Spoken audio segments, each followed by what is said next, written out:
بسم الله الرحمن الرحيم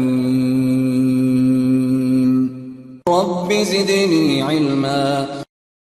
Okay, fine. So the next thing, there is one question sample we'll see, assuming the subnet mask is 255.255.248.0. Which three addresses are the valid host addresses? Which means, as per this subnet mask, first we need to figure out how many bits. So 88, and here 248 means 50. So which means the slash value is going to be 816.16/21. So /21 means, according to this, the host bits will be how much? 11, right? So 11 plus 21 is going to be 32. So 11 host bits. So 11 host bits means the range will be 2 to the power of 11, that is 2048. And again, back in the subnetting, we have seen 2 to the power of 14, how many blocks we write generally. So blocks of how many? In 1000 we get 4, in 2000 we get 8 blocks.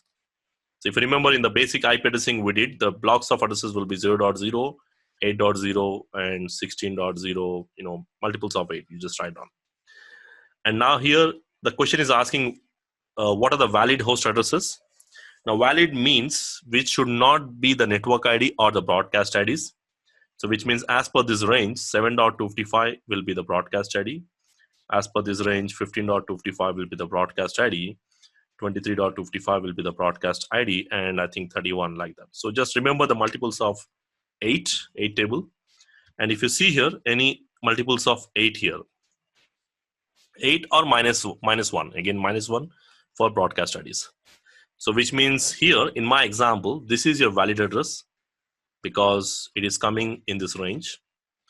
Of course, 8.0 is not a valid address because it is a network ID.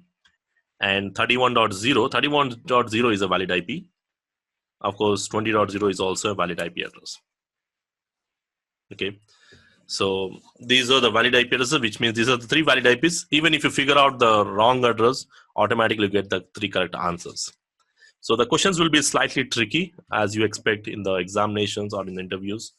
Okay, so again, you need to know the subnetting concepts. As I said, this is /21 and 11 host bits. So these 11 are your host bits and these are your network bits, which makes 32 again.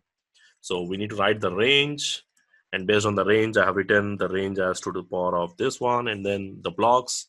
If you remember, again, based on the basic subnetting concepts, what we have learned, we need to follow the same pattern here.